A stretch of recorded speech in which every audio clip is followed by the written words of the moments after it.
So hey friends, welcome back to Together Both. So today's subject is in defense of Judas.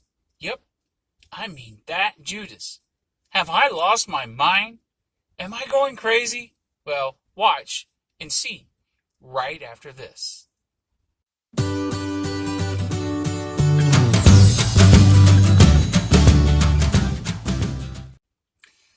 Welcome back. So, at the time of this recording, Easter is just a few weeks away, and during this episode, I wanted to focus a bit on Judas, and perhaps more of this story than you might have heard or might have thought of. So, let me preface this that this is conjecture. Nobody knows the real story, and it's something I didn't really come up with myself. I've heard this before, but I believe it's an interesting spin on what were the actions of Judas. So, how in the world can somebody defend Judas? How can he be defended? I mean, he's the legendary villain. People from all walks of life, different religions, other places, other nations, they know who Judas is and what he did. He has even become the subject of myths. See, one myth that I've heard even had him becoming the first vampire, if you could believe that. So let me be clear. I'm not in any way condoning Judas's actions. He betrayed Jesus, and there's not any doubt about that at all. Scripture makes it perfectly clear. But I've heard another couple reasons that may be behind what he did. See, the first reason that a lot of people think of is that he was the disciples' treasurer, and he was greedy, and I think the Bible alludes to that a bit, but maybe I believe that there was a more noble thought process behind his actions, if you can believe that. See, at the time of all this happening, the Jews have been occupied by Rome for a very long time. The heavy hand of Rome was on Jerusalem and upon the Jewish people, and they were looking for their long-promised Messiah. They were looking for the Lion of the tribe of Judah to come and overthrow these Roman occupiers and to set up his earthly kingdom and rule, and them rule with him. See, Judas, and many others didn't realize that Jesus, he first came to the earth as the suffering servant that was talked about in Isaiah 53. Isaiah 53 is such an informative chapter, and I encourage you to read it in its entirety. But I'm going to quote you verse 5. It says, "He was pierced for our transgressions. He was crushed for our iniquities. The punishment that brought us peace was upon him, and by his wounds are we healed." And we know that they're talking about Jesus. So, what of Judas? He's a disciple of Jesus. He'd heard Jesus' preaching. What if he truly believed that Jesus is this conquering Messiah, the Lion of the tribe of Judah? Perhaps he thought maybe he could force the issue and prompt Jesus to defend himself and become that lion that they were looking for. See, he'd seen Jesus perform miracles. He'd seen him teach. He'd seen him prophesy.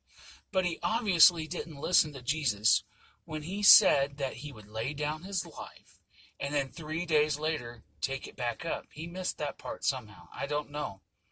And we can infer that he missed it and didn't listen to the fact that when he fully realized the intent that the Jewish leaders were to have Jesus killed, see, he renounced his actions. And he told him that Jesus was an innocent man. He said, "I've sinned. This is an innocent man." And the Jewish leaders, they basically said, "So what? It's your fault." And feeling such remorse, he threw the money down that he had received and he ran out. He realized that Jesus was indeed going to die because of his actions, and he felt such remorse that he hung himself. See, no matter what we think of Judas, he truly didn't want Jesus to die, and he was deeply moved by the outcome of his actions. He didn't believe that Jesus was going to rise again, apparently, or he'd missed that completely. So, what's my reasoning behind sharing that possible version of events? Well, they're twofold. The first is that we truly never know what's in a man's heart. None of us do. Only God truly knows the heart of men. See, the Bible calls us to love one another as we love ourselves, pray for our enemies and those who persecute us. We're also admonished not to judge one another. See, that's God's job. His job is to judge, not ours. In Matthew 7, verses 1 through 3, we find, "Do not judge, or you too will be judged. For in the same way you judge others, you will be judged, and with the measure that you use, it will be measured to you." So, don't judge, and love the people that God has created. Show them the God of love. All right, the second reason I've shared this is to illustrate that God is ultimately in control. See, God allowed the devil to influence Judas. God knew Judas's heart. He knew that Judas would cave into the devil's leadings. During the Last Supper, Jesus said, "Woe to the one who betrays me. Better for him he was never born." You see, Jesus knew the grief that Jesus knew the grief that Judas would experience.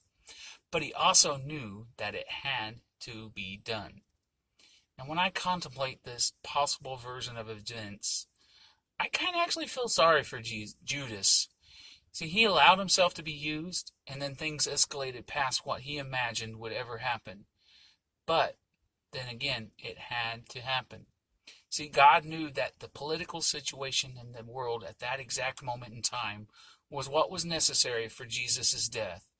He orchestrated the timing of Jesus' birth to lead up to that ultimate moment in history.